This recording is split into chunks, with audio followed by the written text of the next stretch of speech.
This call is being recorded. Assalamu alaikum. Walaikum salam. One moment.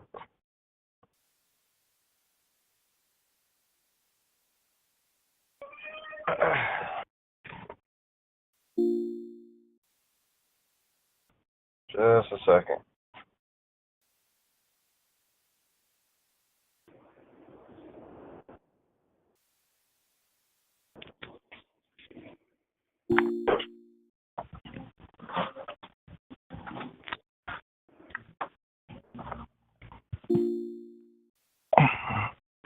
One moment, and we're going to begin.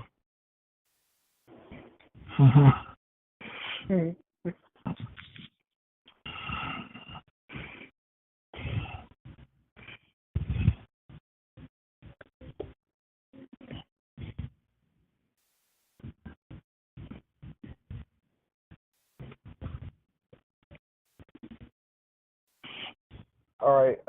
We're gonna. I don't know if we're gonna be able to get to your presentation today.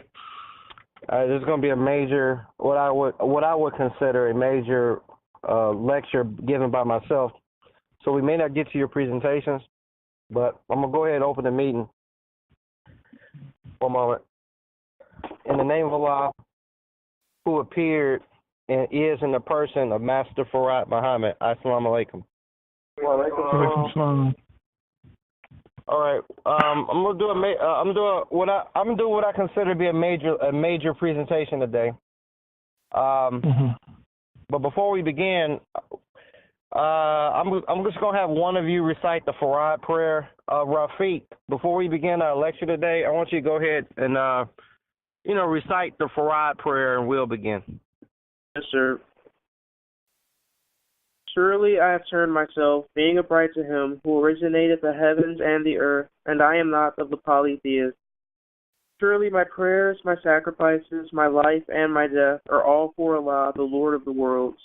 No associate has he, and this am I commanded, and I am of those who submit. O Allah, thou art the King, there is no God but thee. Thou art my Lord, and I am thy servant. I have been unjust to myself, and I confess my faults. So grant me protection against all my faults, for none grants protection against faults but thee. And guide me to the best of morals, for none guides to the best of them but thee, and turns away from me the evil morals but thee. Amen. All right. Today, there's a few things I want to share with you, and I'm doing my best. I'm doing my best to at each of these Sunday school presentations to teach you, the Word of God as given and as inspired by the most honorable Elijah Muhammad. And before I begin, I just want to say these words. Whether or not you agree with the claim of lordship or son of man by myself, it's not really important. The important thing I would say to you in my humble opinion is whether or not when you spend time in our Sunday school, when you spend time listening to what we have to say, are you in a better, worse, or basically a unchanged position than when you come in among us or come to hear me teach? And I say the same thing as far as the relationships I have in my life, social, personal, business-wise. I like to think that when people come in contact with me, whether it's on a business level or personal level, I would like to think that when people are around me or have a prolonged relationship with me, that they are in a better position in their lives, either financially, socially, mentally, psychologically, than they were before they met me. Because as the book says, in the book of Psalms, I believe, David said, surely goodness and mercy shall follow me all the days of my life. I try to live up to that. I try to be as best I can, the best friend I can be, best friend and best associate I can be to the people that's in my life. So, it really doesn't matter whether you believe I'm the Son of Man, the Lord, the seventh angel, or any of these claims that you hear me say or other people say. the bottom line is what it actually the bottom line is the bottom line. When you do an accounting, you do a summation. Is your life in any way any better after you have dealt with me than before? And that's the true test. So with that, let me get to the presentation. I want to talk to you about an event that's going to occur on Monday, not this Monday, but the following Monday, memory serves me correct, on Monday, August the 21st. There will be a solar eclipse. It will be a total. It will be a total solar eclipse. And I want to talk to you about, the historical and spiritual and futuristic implications of this event from a biblical and historical perspective. As I have, through my research, I have found the ones really kind of drawn it together from an Islamic perspective. And that's what I'm going to attempt to do today. I want to give you my thoughts on my research concerning this solar event that's going to take place about 2 weeks from today.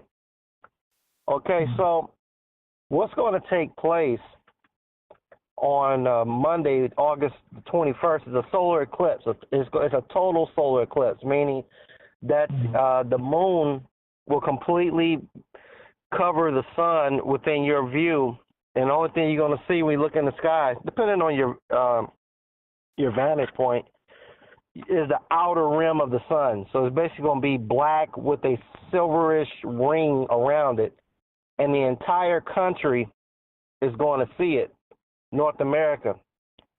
Matter of fact, no matter where you are in the 48 contiguous states of the United States of America, you will see, granted a clear, and if clouds are not in the way, you will see this event.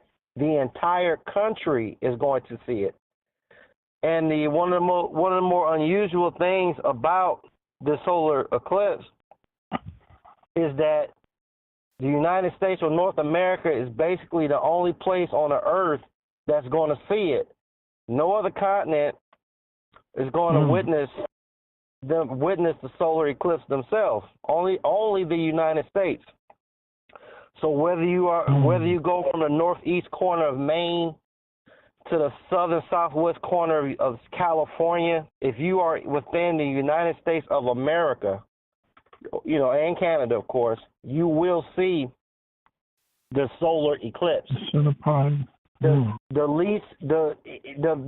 least one in America, they're going to at least see a 48% portion of the eclipse. Those that's towards the middle of the country, going up from Oregon down to South Carolina through Kansas, they will see the actual total solar eclipse. So it'll be, the moon will cover 100% basically of the sun throughout the midsection of the country. But as you diverge north and south from the middle of the country, the percentages will go down. But everyone will at least, in this country, will at least see a 48% partial solar eclipse, if not the full solar eclipse, towards the middle of the country. Do you understand? Yes, sir. Now, before I get into the historical and biblical implications of what's going to take place, when you look at the computer, today we have a lot of fancy technology. So when you look, one moment, when you look at the computer animation of this coming solar eclipse and past solar eclipse, what actually takes place is that a shadow of sorts is over the area where the solar eclipse is seen, because the moon itself is covering the sun.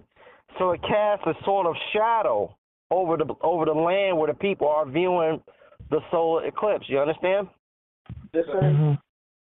Okay, so when you look at the model of what's going to take place on Monday after next, is that basically the United States of America, the entire country, is going to be not so much metaphorically, and I don't want to be too dramatic, but throughout the day on Monday, August 21st, the United States of America is going to be covered in a shadow, or you can say darkness.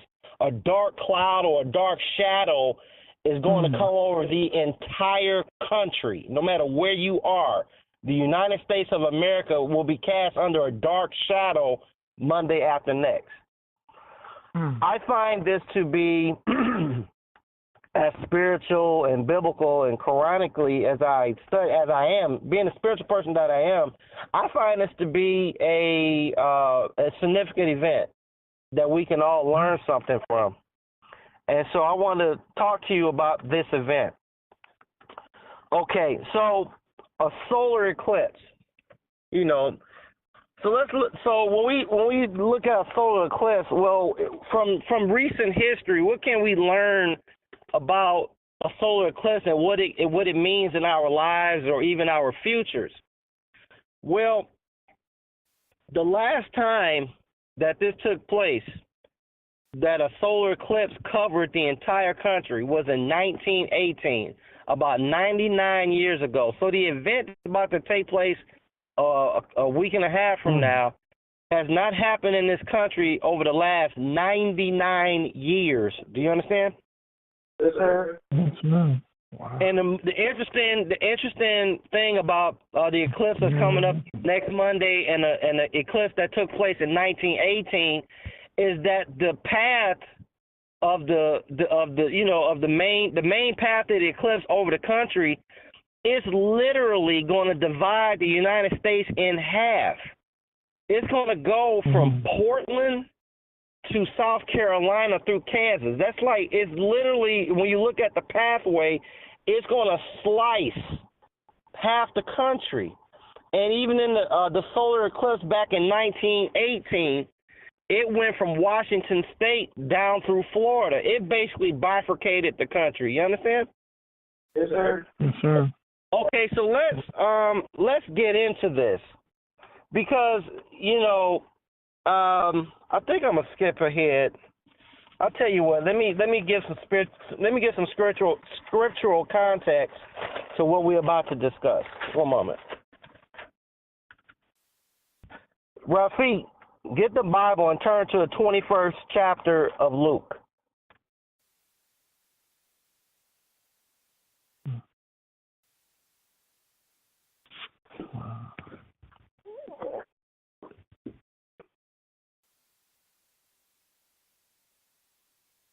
Rafiq, I'm there.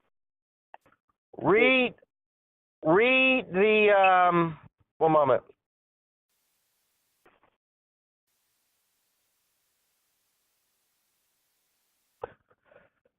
Read the 25th verse. And there shall be signs in the sun, and in the moon, and in the stars, and upon the earth distress of nations with perplexity, the sea and the waves roaring. Okay, we're going to come back to this particular passage of Scripture, but I'm mentioning that particular verse as to put what I'm about to talk about into context. And the context being that these solar events or these universal events that we are witnessing on earth, Jesus spoke about them serving as signs of the times during the end times. You understand? Yes, sir. Yes, sir. But I want to give you concrete reference points if you should so happen to be discussing the significance of a solar event with someone else, because a lot of times these things occur, and what you get from people, be it secular or religious, you get a lot of opinion and what it could mean and how they feel about certain things. I want to go beyond that. I want to give it some real meat and some real flesh so you can understand this and even talk about this in a more intelligent manner. You understand? Yes, sir. Yes, sir. Okay, so let's put the solar eclipses in context. Now, the last time that a total solar eclipse occurred in the United States of America, the last time that it occurred was on June 8th and 9th of the year 1918, 99 years ago. You understand? Mm-hmm. Yes, sir. Yes, sir. Now, what was significant about the appearance of this solar eclipse in 1918? Well, 1918 was the fourth and final year of World War One. One moment. Exactly. Yes, sir. One moment. One moment here.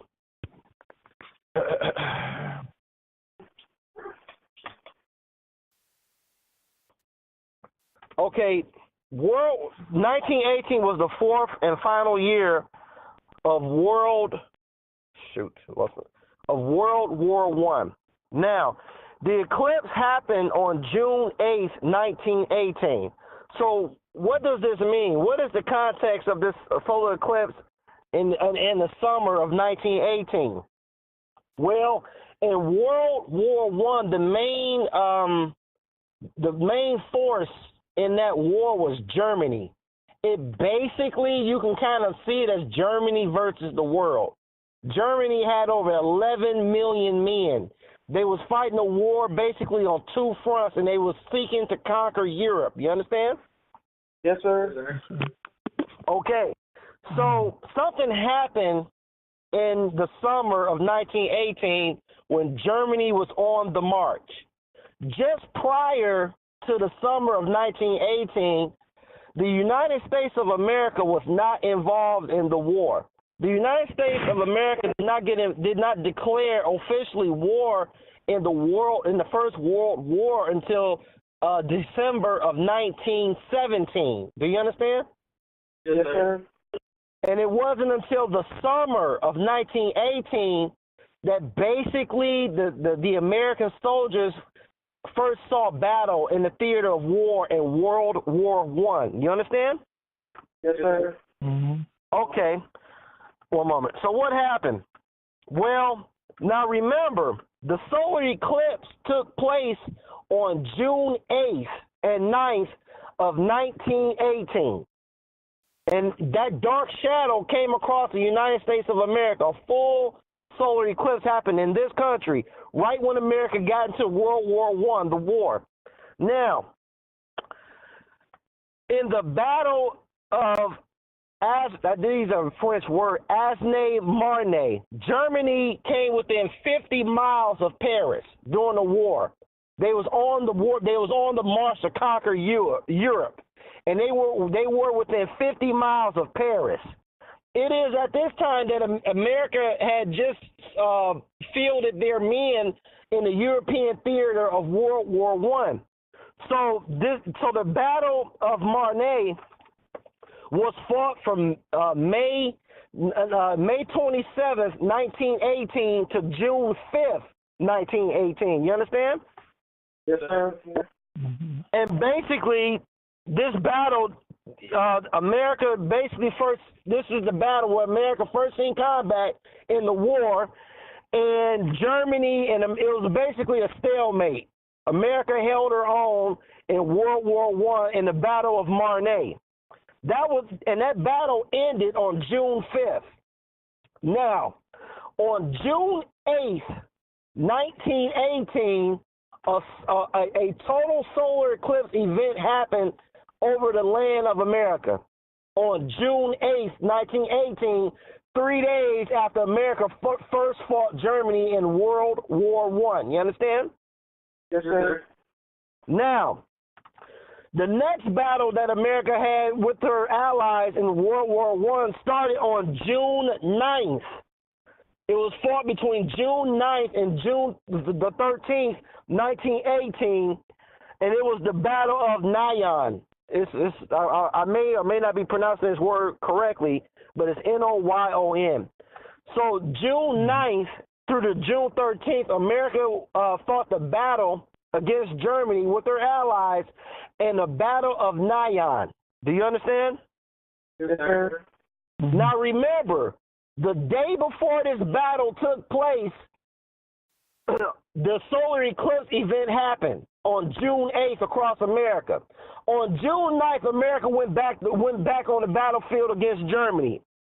It is at this point that the World War turned against Germany. Germany suffered a defeat at the Battle of Nyon.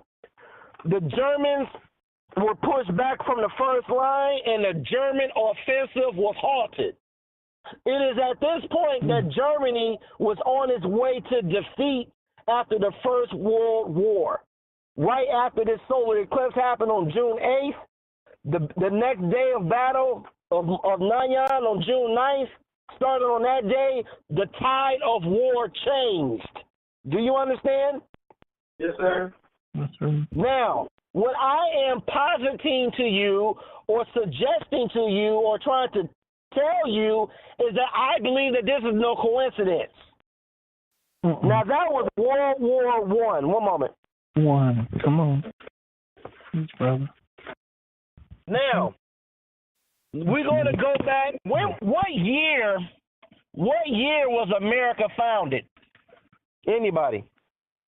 Um, When did America 1777. declare? What year did America declare her independence? July 4th, 1777. 1776. Is that right? Yeah, 1776, July 4th. Okay. Now, something happened in 1776 at the beginning of the foundation of the independence of America. One moment. Man, you got me there. Now listen. I don't know that. Let me make sure. Can everybody hear me clearly? Is my voice clear and is it loud enough? Can everyone Yes, hear the sound of my voice clearly? Yes, sir. Assalamu alaikum. One that is loud. Now, one moment. So something happened November 30th, 1776, the same year that America declared independence. On November 30th, 1776, another total eclipse happened on Earth. Do you understand? Yes, sir. Yes, sir. This particular solar eclipse did not go across America. It was south of Mexico. But the point is, at the appearance, there appeared in the year 1776 another total solar eclipse. And that was the year that America decided to declare independence and fight the most mightiest nation on the planet, which was Great Britain. Do you understand? Yes, sir. Yes, sir. This solar eclipse took place on November 30th, 1776. The solar eclipse took place at the end of November, November 30th, 1776. Now, America declared independence against Great Britain July 4th, 1776. And this was the start of the Revolutionary War of America. Do you understand? Yes, sir. Yes, sir. Many battles are fought in wars, and the American Revolutionary War is no exception. So, but let's get right to it. What happened on November 16th, 1776? What happened on November 16th, 1776, 14 days before the solar eclipse? On November 16th, 1776, America was fighting Britain and Germany in the Battle of Fort Washington in New York City, in New York State. Do you understand? Yes, sir. Yes, sir. Wow. On November 16th, 1776, America fought the Battle of Fort Washington. In this battle, America during the Revolutionary War met its most crushing and devastating defeat by Britain. Do you understand? Yes, sir. America was so badly beaten at the Battle of Fort Washington that George Washington is have reported to have cried like a child. Do you understand? Yes, sir. Yes, sir. Nearly 3,000 American patriots were captured by the enemy during the Battle of Fort Washington. And less than 1/3 of those soldiers came out of prison camps alive after the war. So nearly 3,000 American patriots in 1776 during this battle were captured by the enemy, and Fort Washington fell to Great Britain. Do you understand? Yes, sir. It is at this battle that when George Washington, the father of this country, suffered his greatest military loss to Britain, he was forced to retreat and cross the Delaware. Do you understand? Yes, sir. Yes, sir.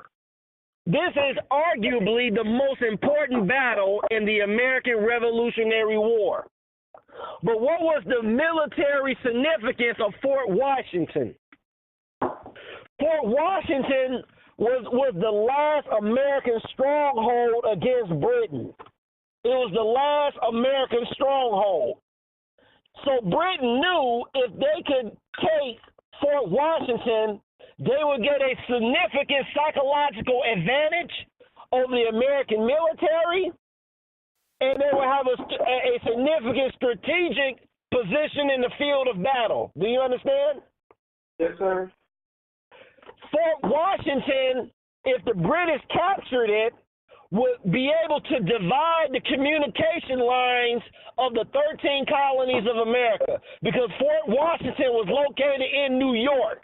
So Britain knew if they can capture that fort, that they can disrupt and intercept military communication between the colonies. Do you understand? Yes, sir. When Fort Washington fell to the British in November 16, 1776, it was looking, what you would say, improbable or very likely that America was going to lose the war to Great Britain. Morale was low. The army, which was scripted, a lot of soldiers' time to serve in the military was coming to an end. The country was running out of money, and they lost Fort Washington, which was the last major stronghold of America during the war. It is at this war that George Washington cried, and I dare say he cried because he thought that basically the war was over and he was now fighting a losing cause. Do you understand? Yes, sir. That was November 16th, 1776. 14 days later, a total solar eclipse occurred on November 30th, 1776. Do you understand? Yes, sir.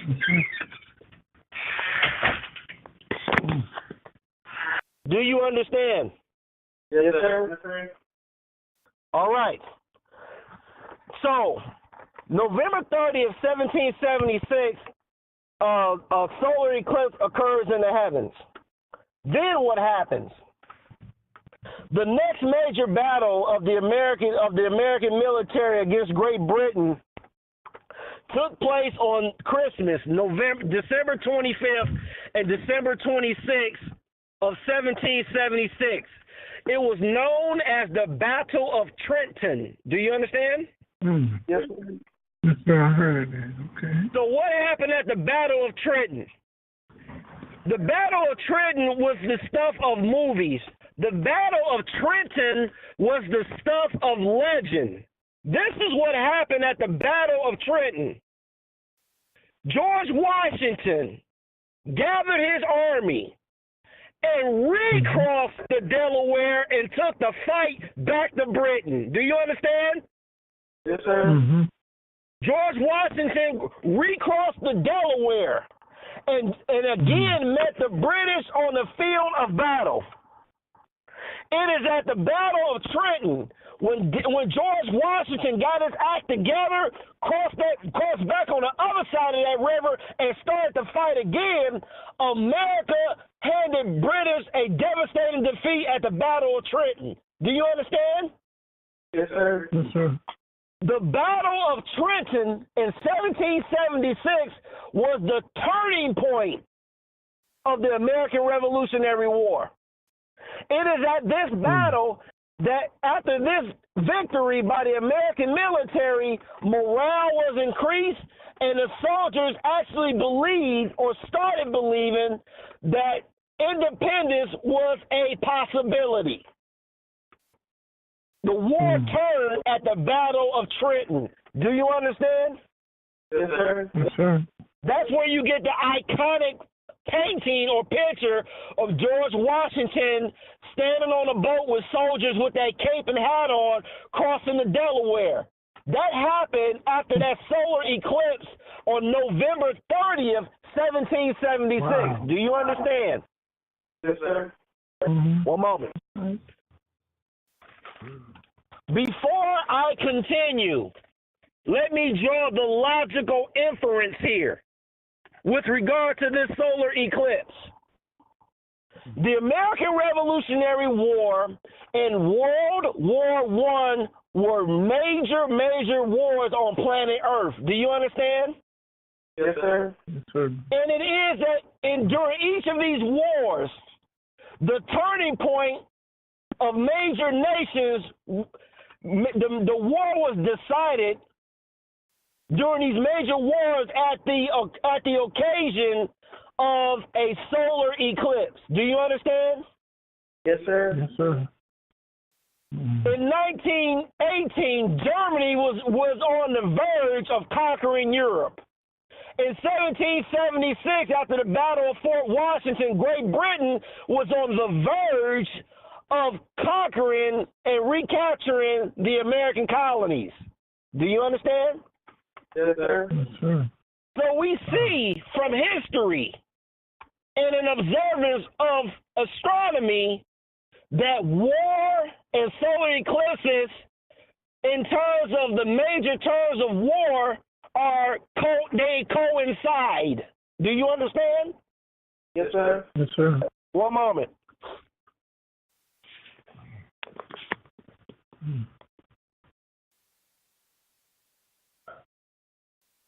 Rafiq, get the Bible and turn to the book of Matthew, chapter 16. Yes, sir.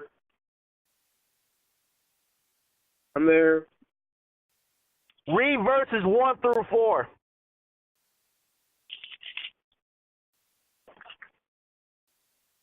The Pharisees also with the Sadducees came, and tempting desired him that he would show them a sign from heaven. He answered and said unto them, when it is evening, you say, it will be fair weather, for the sky is red. And in the morning, it will be foul weather today, for the sky is red and lowering. And you hypocrites, you can discern the face of the sky, but can you not discern these of the times? A wicked and adulterous generation seeketh after a sign, and there shall no sign be given unto it, but the sign of prophet Jonas. One moment. Okay. So here in the book of Matthew, Jesus said that this evil and adulterous generation shall be given the sign of Jonas. Is that right? Yes, sir. Let's talk about the prophet Jonas briefly. Prophet Jonas is an Old Testament prophet, and without getting too, it's a really funny story actually. But without getting into too much detail about the story of Jonas and Nineveh, basically Jonas was a prophet that went and warned Nineveh that God was about to destroy them. And Nineveh repented, and God did not destroy Nineveh. The king, everyone up from the king down to the lowly peasant repented, and God didn't destroy them. Do you understand? Yes, sir. That's basically the story of Jonah in a very tight nutshell. But let me get to the point. Now, according to the book of Kings, Jonah preached during the reign of Jeroboam II. And if you do a little research concerning the reign of Jeroboam II, that means that Jonas would have been preaching from the year or during the years of 786 BC through 746 BC. because King Jeroboam II ruled for 41 years. You understand? Yes, sir. So theologians and historians conclude that, because a lot of the you hear today that they make these claims that some of these prophets did not exist, or they may have existed, or they may not, or they don't believe that these men actually walked the earth. But if we are to assume that the Bible is true and correct, and that there was indeed a prophet named Jonas, that means that Jonas was doing his work during the years 786 BC to 746 BC. Do you understand? Yes, sir. Yes, sir. Okay, let's get to it. Now, something happened during the reign of Jeroboam II in Nineveh. Guess what? On June 15th, 763 BC, over the country of Nineveh was what? You guessed it. A total solar eclipse. Do you understand? Yes, sir. The nation of Nineveh in the Old Testament. Now, this is not subject to speculation, because through the use of science, NASA can tell you thousands upon thousands of years back when every solar eclipse happened, because everything happens on time in the universe. So they can calculate and tell you the exact day, hour, and minute that heavenly events happen in our universe. Do you understand? Yes, sir. So it is not up for discussion or dispute whether or not the solar eclipse happened. People may try to cloud the issue whether or not there was really a man named Jonas or Moses or Jesus, but you cannot deny the heavens. Do you understand? Yes, sir. Okay, so on June 15th, 763 BC, there was a total solar eclipse over Nineveh. This was during the time of the preaching of Jonas. And there are, even though the Bible does not give regard to a solar eclipse in the book of Kings and the book of Jonas in the Bible, it has been argued that during the time of Jonas, before Nineveh repented, at the preaching of Jonas, there was a total blackout of the sun during the time that Jonas preached. And while Jonas was preaching and the sun became black, Nineveh repented. Do you understand? Yes, sir. Now, Rafiq, read Matthew chapter 16, verses 1 through 4. Wait a minute. Read verse 4 again. Yes, sir.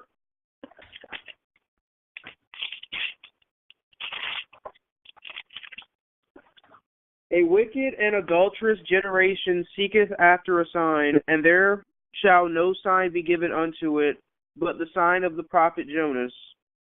And he left them and departed. Yes, sir. Now, so what is the sign of Jonas? They said Jesus said, an evil and adulterous generation seeking after a sign. And they should be given no sign but the sign of Jonas. Is that right? Yes, sir. Yes, sir. Rafiq, didn't you just read in Matthew chapter 16 that Jesus was arguing with them? They said they can look up in the sky, and when the sky is red in the morning and the sky is red in the evening, they can tell when it's going to rain. Remember, you just read that? Yes, sir. And how Jesus was getting on those people because they couldn't read the signs of the time. Remember that?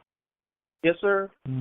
Well, if Jesus is pointing out when the people can look in the heaven and see the sky turn different colors for a sign, he said the only sign that you are going to be given is the sign of Jonas. Is that right?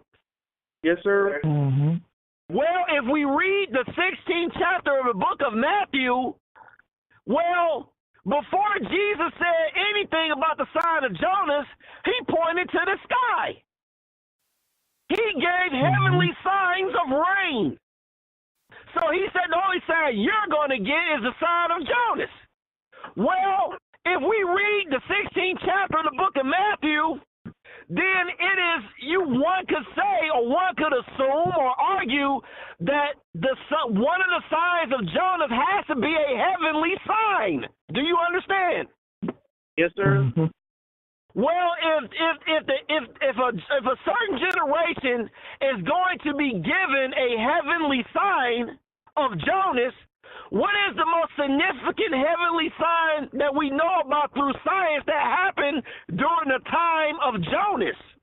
The most significant heavenly sign during the time of Jonas was a major solar eclipse. It's June 15, 763 BC during the times of Jonas. You understand? Yes, sir. Mm-hmm. So Jesus, it can be argued, was telling these people that the sign that you should be looking for is the sign of Jonas. And through my research, the only heavenly sign that I can come upon during the time of Jonas was a major solar eclipse. That's the only sign that I can find that happened during the time of Jonas. And it's not just my research. Theologians and historians argue that that was the sign of Jonas. Do you understand? Yes, sir. Mm-hmm. Didn't you just read, Rafik, in chapter 21 that Jesus said, there shall be signs in the sun and the moon and the stars? Didn't you just read that? Yes, sir. Mm-hmm. Yeah. One moment.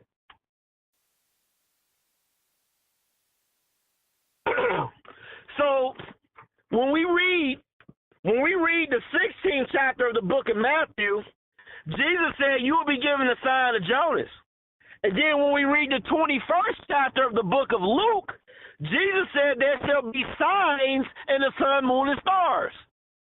So in the 21st chapter of the book of Luke, Jesus said there shall be signs in the sun, moon, and the stars. And then in the 16th chapter of Matthew, Jesus said you shall be given the sign of Jonas. Well, if we read and do research and study, we find that the greatest sign during Jonas was a total eclipse. The sun became black during the time of Jonas. Do you understand? Yes, sir. Based on my mathematics, Islam is mathematics. And unless you can come with a better equation, my math tells me that the sign of Jonas is a major solar eclipse. One moment. Now, one moment. Excuse me. 1 second. One moment.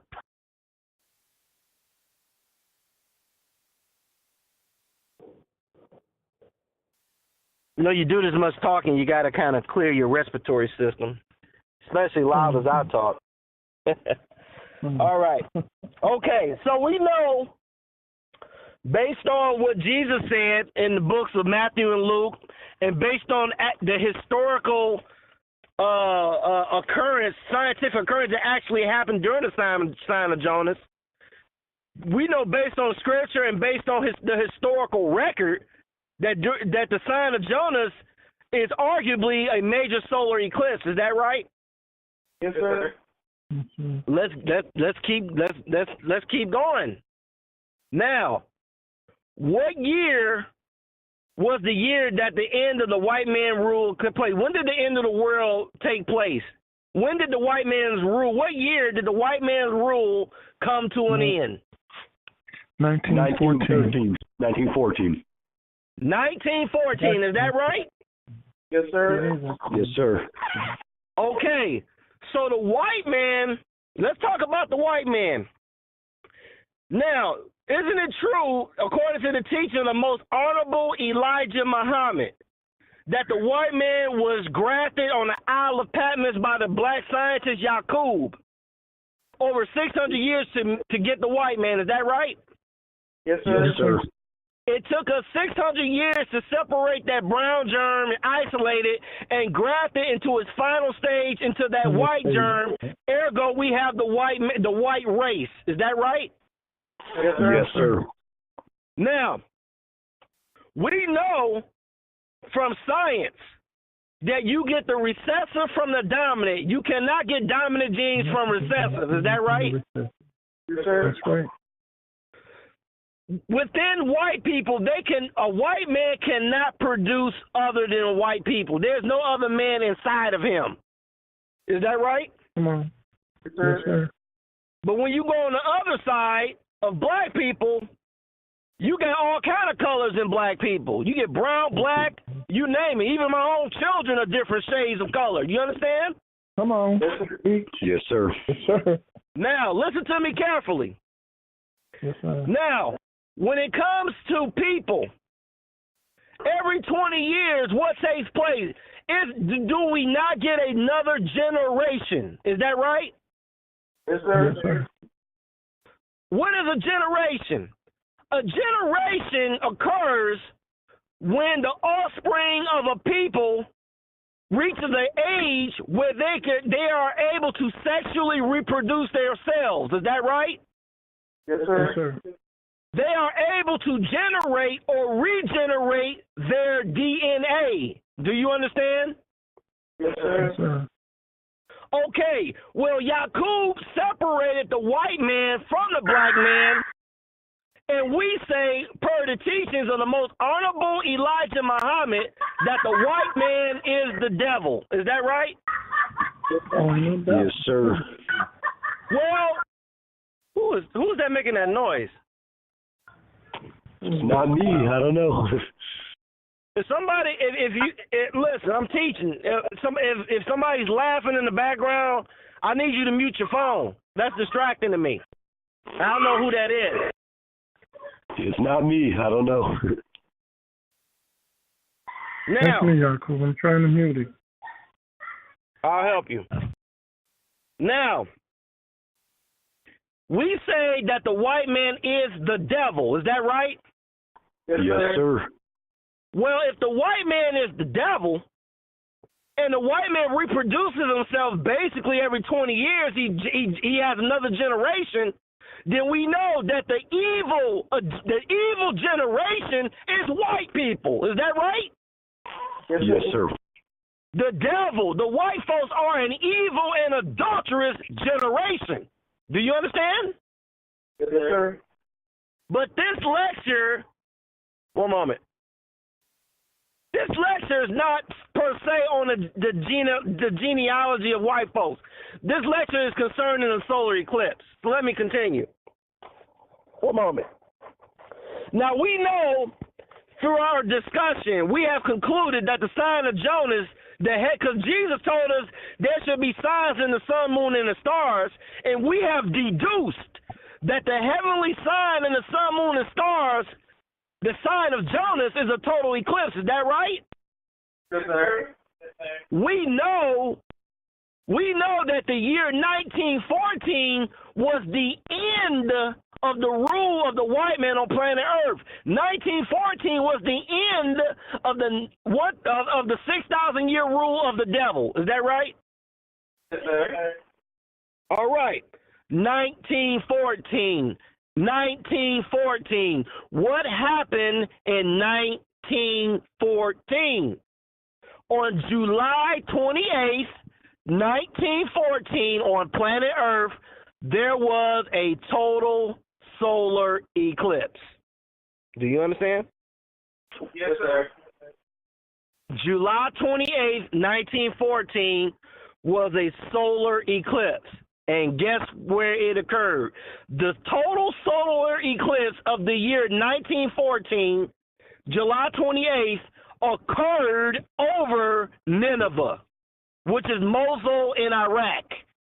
In Mosul or Nineveh, in 1914, July 28th, there was a total solar eclipse at the end of the white man's rule on July 28th. Do you understand? Yes, sir. But it gets a little deeper. 1914 was the beginning of World War I. Do you understand? Yes, sir. The recognized start date of World War I was July 28th, 1914. Do you understand? Yes, sir. The most honorable Elijah Muhammad referred to World War I as the War of the Antichrist. Do you understand? Yes, sir. Or the war of the devils. Do you understand? Yes, sir. Okay. So World War I began when Archduke Franz Ferdinand got assassinated. Okay, and war was started being declared by various countries in Europe. This started taking place on July 28, 1914. Now, the solar eclipse of 1914, it just didn't go over Nineveh. It went all across Europe. It went from Switzerland through the Ukraine, through Iraq, through Turkey, through India. All the major countries that was involved in World War I, a total solar eclipse shadowed the Europe and the Middle East when the war began. Do you understand? Yes, sir. A dark shadow from the heavens came across the entire continent of Europe and the Middle East at the start of World War I. Because the eclipse took place on August 21st, which is basically 3 weeks after the Archduke Ferdinand got assassinated. He got shot. So it's during this time when they was arming for war, and Germany was declaring war, and Japan was declaring war, and all these countries were declaring war on each other. A dark shadow came across Europe and the Middle East, and in particular over the land of Nineveh. And the war of the Antichrist began in 1914. And remember what Jesus said. He said, this evil and adulterous generation shall be given no sign save the sign of Jonas. Is that right? Yes, sir. So in 1914, when the first world war between the devil, the Antichrist, when they started fighting each other, when Satan was fighting Satan and his world was falling, they were given the sign of Jonas. This evil generation, the sign of Jonas was given during the First World War. They had a total solar eclipse over the entirety of Europe. There were over 70 million military men involved in the World War I. 70 million soldiers on all sides. You understand? Including America. You understand? Yes, sir. 60 million of the 70 million soldiers in World War I were from Europe. And that's where the dark shadow appeared in 1914 over the entire continent of Europe. And that's where basically all the soldiers fought. It was the war of the Antichrist under the total eclipse, or the shadow of a total eclipse in 1914. This evil and adulterous generation shall be given the sign of Jonas. Do you understand? Yes, sir. I'm not finished. It gets even deeper. Rafiq, turn to the book of Daniel, chapter 9. Yes, sir.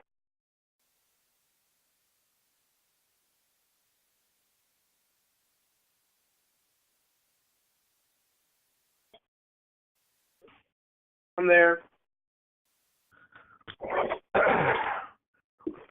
Read the 24th through the 27th verse.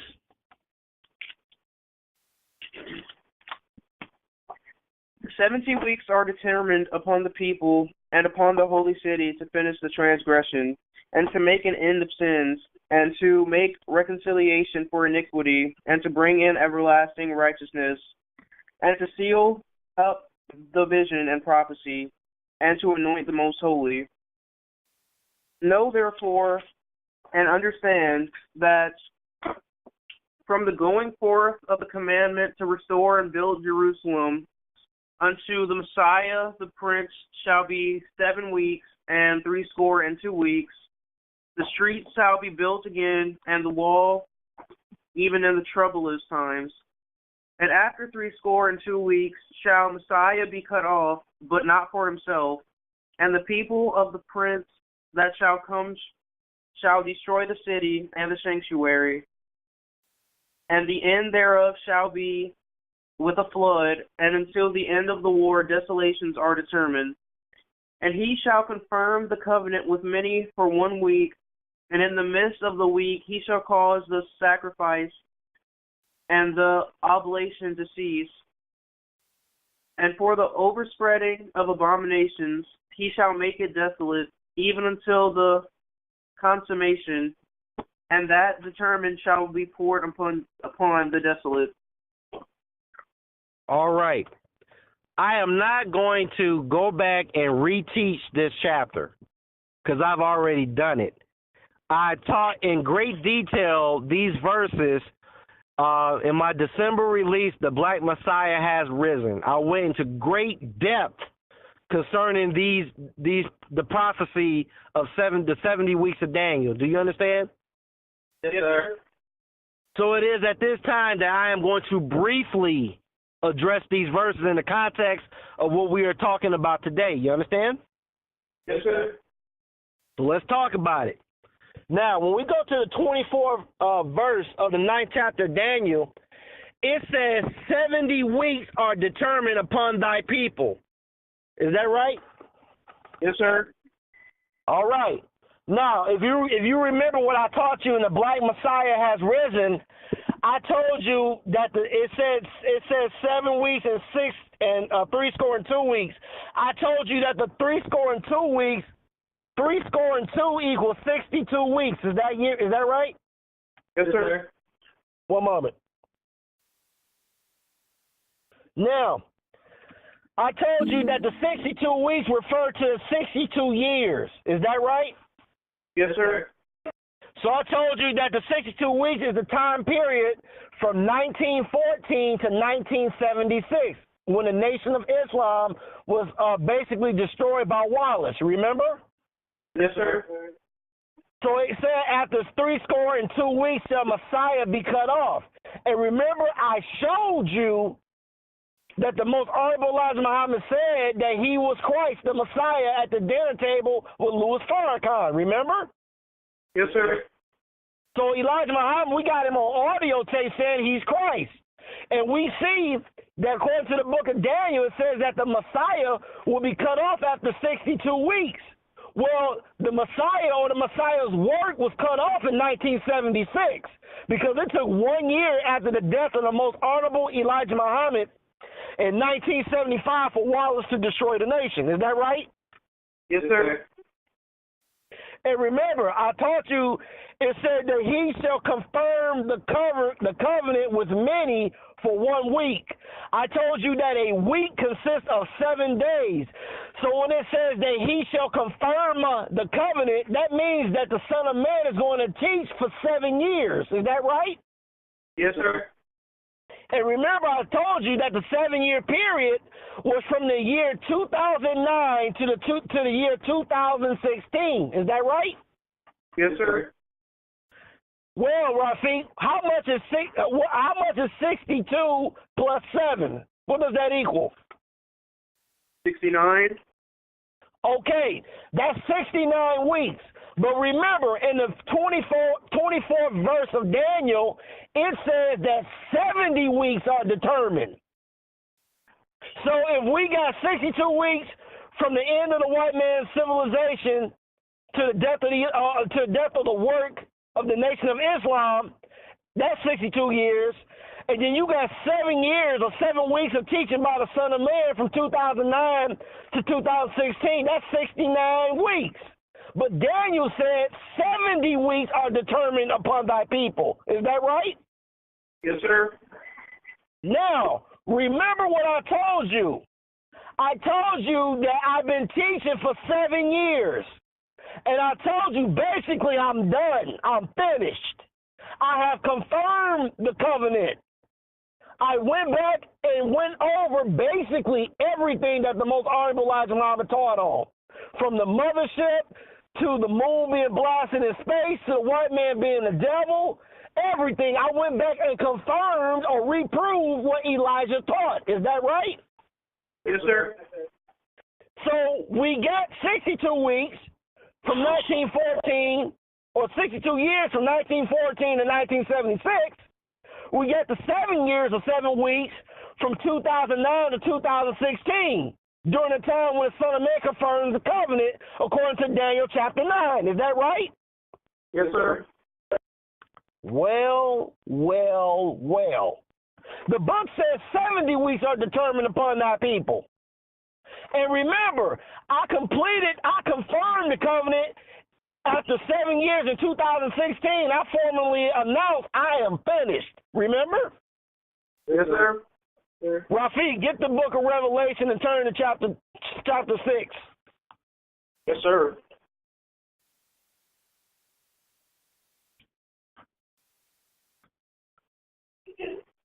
I am there. Read verse 12.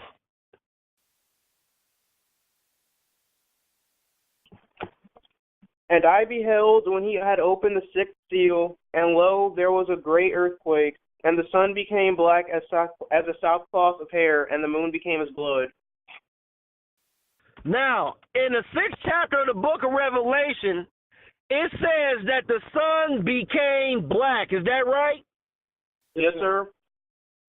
Isn't that what happens during a solar eclipse? Yes, sir. Does not the sun appear to be black during a solar eclipse? Yes, sir. It does. Rafiq, read verse 12 again.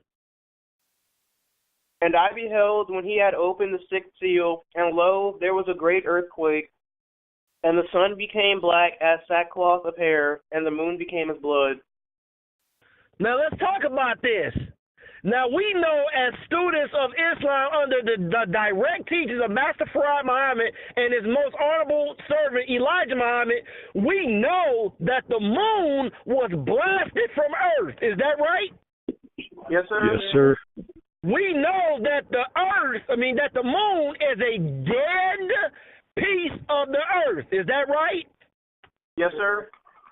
We know, according to the writing of Elijah Muhammad in the Sun, Moon, and Star, the Flag of Islam book that the messenger wrote, we know that the moon represents the black man in his state of mental death in America. We know that, don't we? Yes, sir. All right. So the moon represents the dead black man in need of resurrection. Is that right? Yes, sir. Yes, sir. Yes, sir. Now, what happened to the moon in the 6th chapter and 12th verse of Revelation? What happened to the moon? What happened to it? It became as blood. Now, what color is blood? Red. Blood is red, is that right? Yes, sir. Isn't the blood the life of a creature? Yes, sir. Yes, sir. Now, during a solar eclipse, what happens to the sun? It becomes black. What color is the sun in the flag of Islam? Red. The sun is red, is that right? Yes, sir. Now, during a solar eclipse, when the sun becomes black, if the sun is red and the sun is shining and the moon completely covers the sun, does not the moon become red as blood because behind the moon is the power of the sun? Yes, sir. The moon becomes red as blood during a solar eclipse because the red sun is directly behind it. Do you understand? Yes, sir. What else does this mean?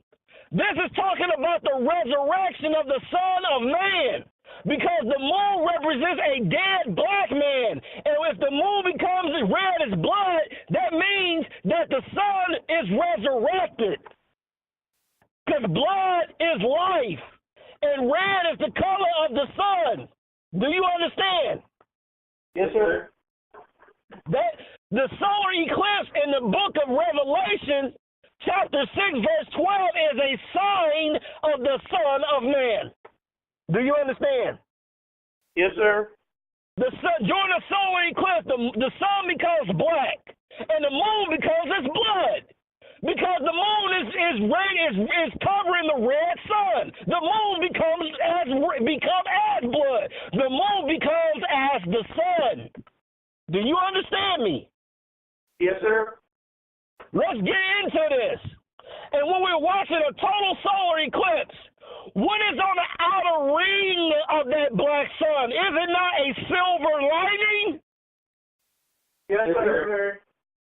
What happens when the Muslims go to Mecca and they kiss that black stone? Is not the black stone in Mecca, the Kaaba, is not the black stone surrounded by a silver lining, a silver frame in Mecca? Yes, sir. Yes, sir. It's not gold, it's silver, isn't it? Yes, sir.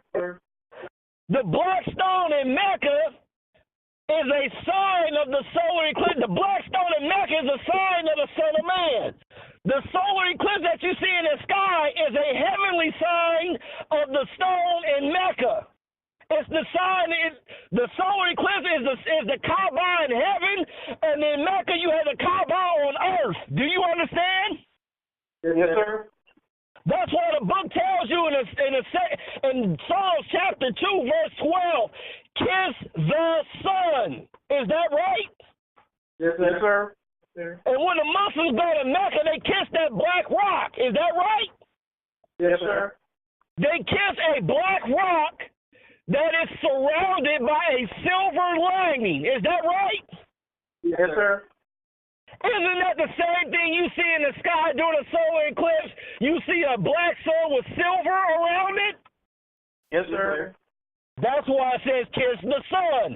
The solar eclipse is a sign of the Son of Man.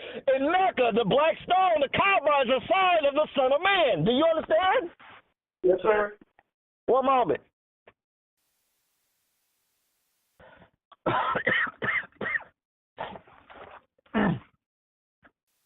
One moment.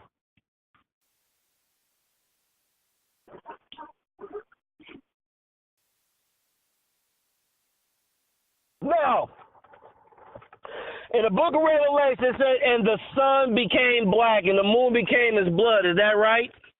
Yes, sir. And you see that silver lining around that moon. Is that right? Yes, sir. All right. Remember, didn't Jesus tell you, let's go back. One moment. Let's get back to it. Now, Rafiq, let's go back. Rafiq, turn back to the book of Luke, chapter 21, verses, and start at 24. Read, I want you to go to Luke and turn to the 21st chapter of Luke, and I want you to read verses 24 through 27.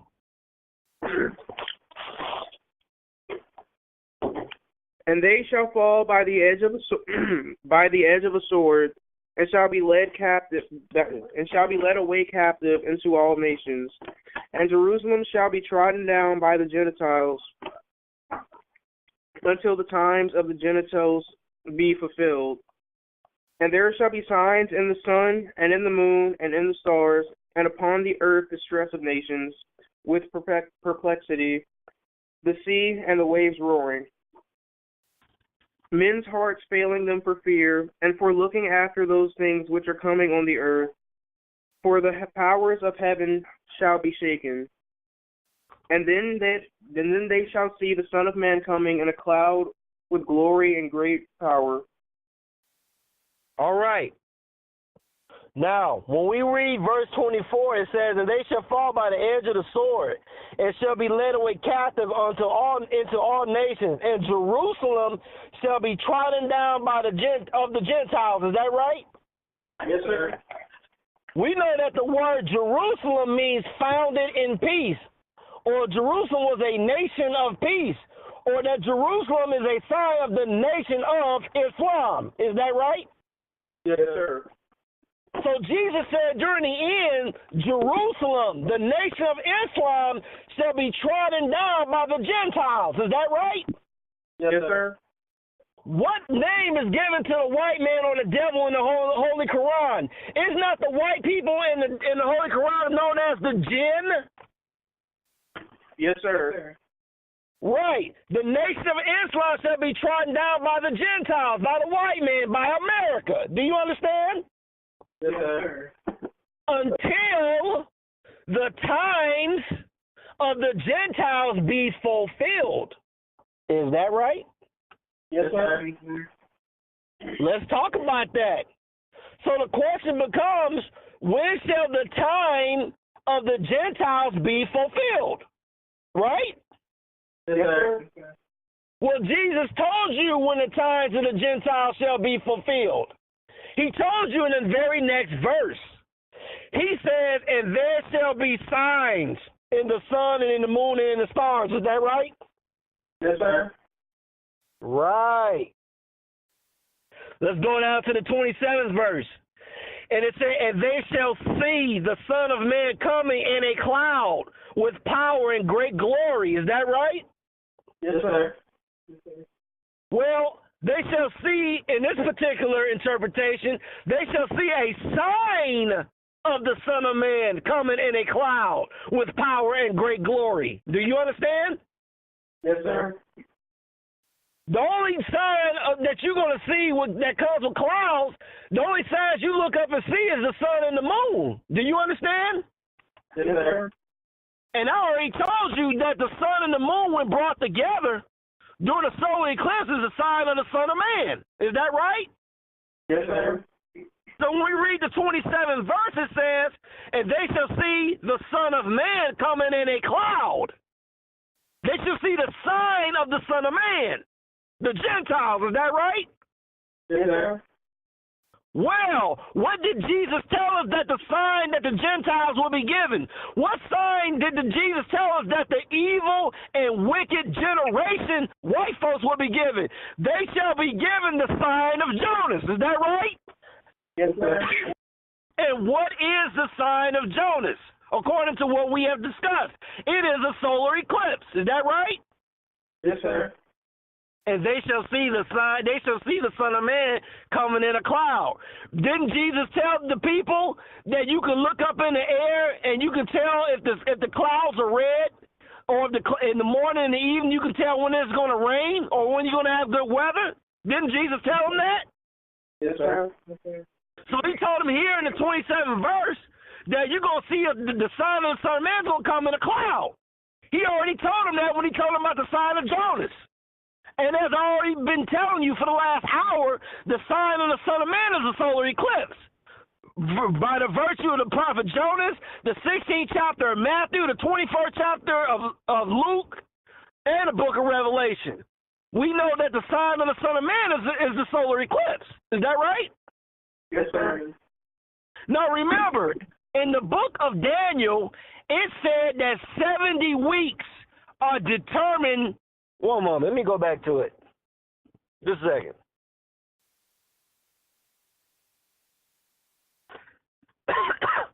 It says 70 weeks are determined upon thy people and upon thy holy city. Is that right? Yes, sir. We know that we have already completed 69 of those weeks. Is that right? Yes, sir. That means we have 1 week left. Is that right? Yes, sir. Let's talk about this last week. In Christian theology, they talk about the 7 years of tribulation. Do you understand? Yes, sir. What is about to take place is the 7 years of tribulation. Because the sign of the Son of Man is about to take place in 2 weeks. And you're about to enter into the 7 years of tribulation. Do you understand? Yes, sir. What does it mean, 7 years of tribulation? Well, typically, when you think about the word tribulation, you think about a time of great trouble. Is that right? Yes, sir. And that is true. One moment. But the word tribulation is an English word. The word tribulation is derived from the Greek word thelpsis, Thlipsis, thelpis. Do you understand? Yes, sir.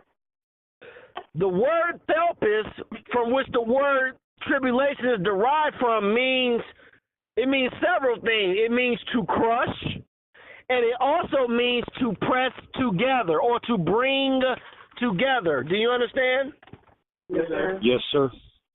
So the 7 years of tribulation, according to the original definition of the word, is not only a time of trouble, but it's also a time of gathering. Do you understand? Yes, sir. Rafiq, turn to the 50th chapter of Psalms.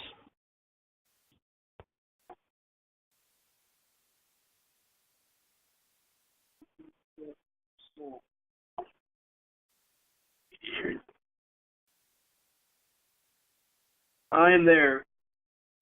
Read the 5th verse. Gather my saints together unto me, those that have made a covenant with me by sacrifice. Tribulation.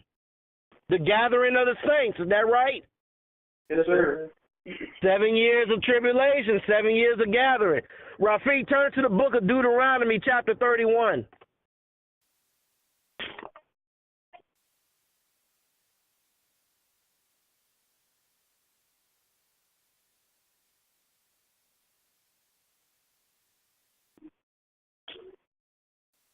Oh, no. What chapter? 31. I'm there. Read verse 12.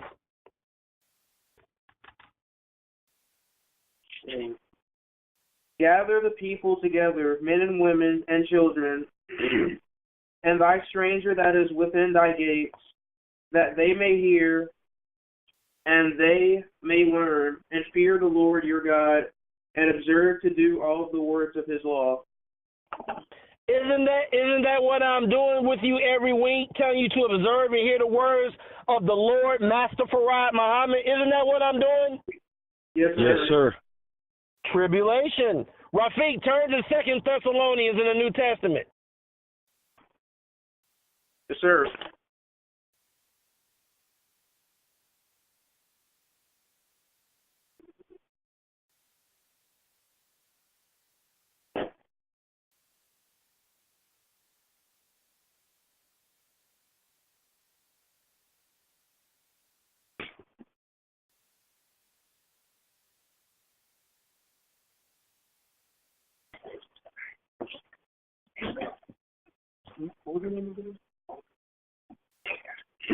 What chapter? Chapter 2. I'm there. You got the King James Version or the new? I want you to read not the King James Version. It's the King James Version. Read verses 1 through 12. Yes, sir. Now we beseech you, brethren, by the coming of our Lord Jesus Christ, and by our gathering together unto him, that you And be by not wait a minute. And by our what? our Lord Jesus Christ, And our what? Lord Jesus Christ. And our gathering? Oh, I'm sorry, yeah, and by our gathering together unto him, Yeah, keep reading. that you be not soon shaken in mind, or be troubled, neither by spirit, nor by word, nor by letter, as far from us, as that the day of Christ is at hand. Let no man deceive you by any means, for that day shall not come, except there come a falling away first, and that man of sin be revealed, the son of perdition, who opposeth and exalteth himself above all that is called God, or that is worshipped, so that he is as God sitteth in the temple of God, showing himself that he is God. Remember you not that when I was with you, I told you these things, and now you know what withholdeth, that he might be revealed in his time. For the mystery of iniquity doth already work, only he who now letteth will let, until he be taken away, or Taken out of the way. Taken out of the way.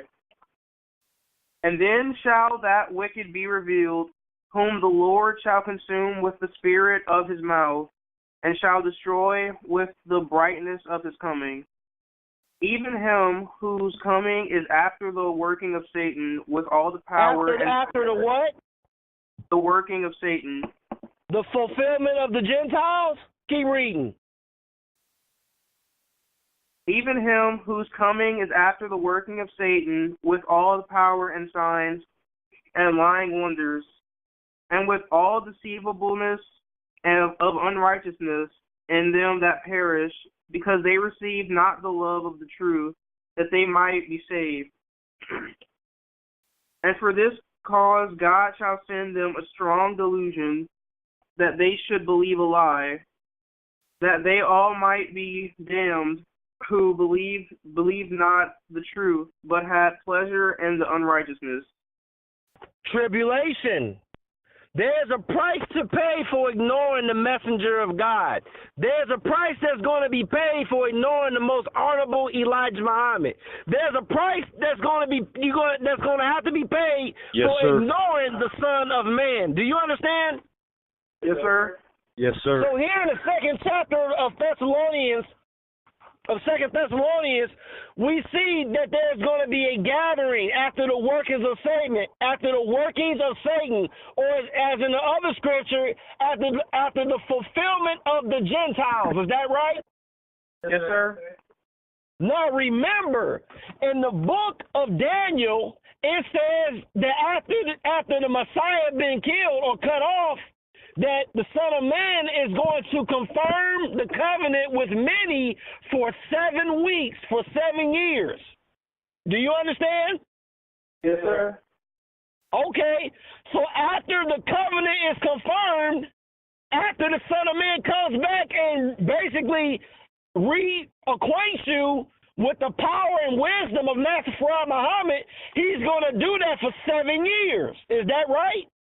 Yes, sir. Well, that's 69 weeks. There's another 7 years because 7 weeks are determined upon thy people.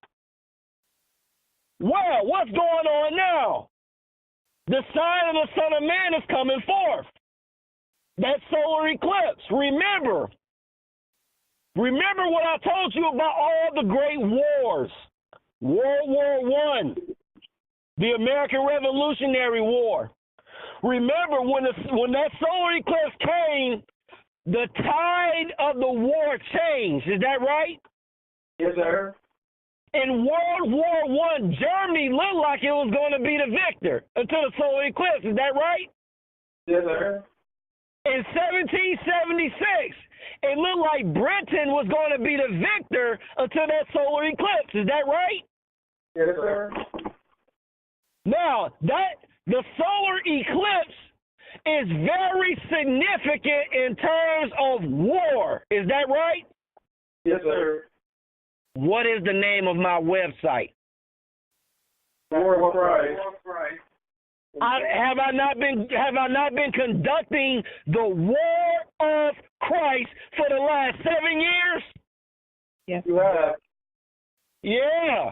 We're at war now, aren't we? Yes, sir. Does it not look like this white man is going to win? Does it not look like this white man is going to continue to rule over us? Does it look like this white man is going to face defeat? Does it look like that? No, sir. No, it doesn't. But if you just study the history of great wars and the appearance of a total solar eclipse, you know from history, not your dad's opinion, not Minister Yakub's opinion, not Son of Man's opinion.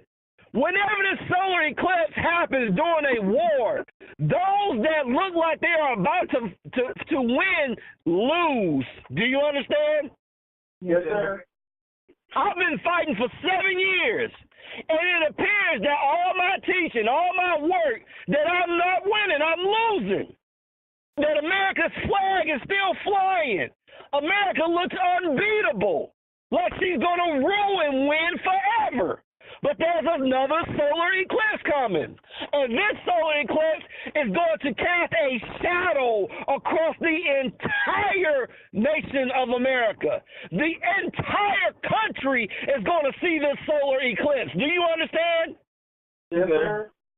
And you are about to enter into the 70th week of Daniel. You are about to enter into this solar eclipse that's about to happen is letting you know that for the next 7 years, you are about to enter into tribulation. Do you understand? Yes, sir. And what's going to happen during this tribulation is this. The word tribulation means to gather. It is during this time that Allah is going to gather his people. Whether you come willingly or whether Allah got to put something on your behind, we are about to be forced together. Because this is the time of tribulation. Do you understand?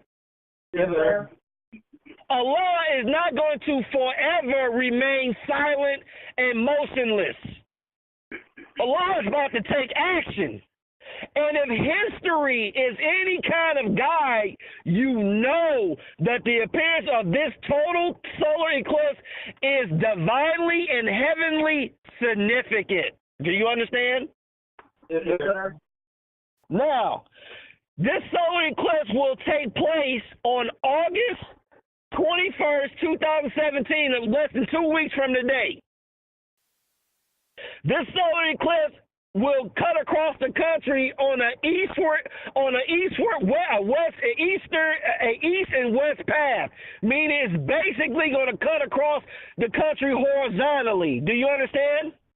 Yes, sir. And do you know what's going to happen in 2024, 7 years after this total solar eclipse? 7 years from today, or 7 years from now, on April 8th, 2024, there will be another solar eclipse that's going to hit America. And this solar eclipse is going to go from north to south, up and down. It's going to go up from Texas all the way up through New Hampshire. It's going to be another total solar eclipse that's going to cast a shadow over America. Do you understand? Yes, sir. That forms a cross. So in 2 weeks, you're going to get a solar eclipse that's going to go horizontally across America. And 7 years after that, you're going to get another solar eclipse that's going to go vertically up America. That's called a cross. Is that right? Yes, sir. We know that the cross is a sign of death. Whenever you drive and you see a graveyard, or you're on a highway and you see a cross on the side of the interstate, you know that that cross means that somebody got killed or murdered right here. Is that right? Yes, sir. The cross is a sign of death. America is about to get crisscrossed with these solar eclipses. In every major total solar eclipse that has happened over the last 200 years, the tides of war have changed. From 1776, the Revolutionary War with America, to 1914 with the First World War, and the Third World War against Allah, the Third World War against God, the War of Armageddon. The tide of this war is about to change, because the white man's time has been up since 1914. His time is up. And so you're going to see over the next 7 years tribulation. And the heavens bear witness to this, because these total solar eclipses are 7 years apart. So in 2024, you should expect to see a great change or death in America. Because death does not signify just a physical change or physical death. Death also represents a significant change in your life. Do you understand? Yes, sir. So it says 70 weeks are determined upon thy people. And I've already made these pronouncements long before I taught on this solar eclipse. I told you basically I'm done teaching. I'm done reproving the teachings of Elijah Muhammad. I started Sunday school with my children because nobody listening to me. So I guess you're going to have to listen to Allah himself through the signs and through the tribulation that these people are about to go under. You're going to have to deal with him because you ain't listening to me. And the messenger told us that there's going to be a gathering. So based on my study and my appreciation of the teachings and my research, and all these signs, this is what you can look forward to. One moment.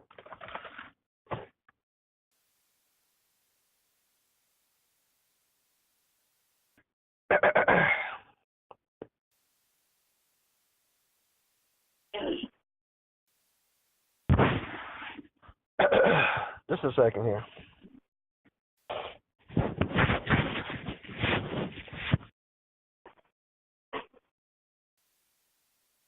All right. I think I'll stop it right there. Are there any questions or comments?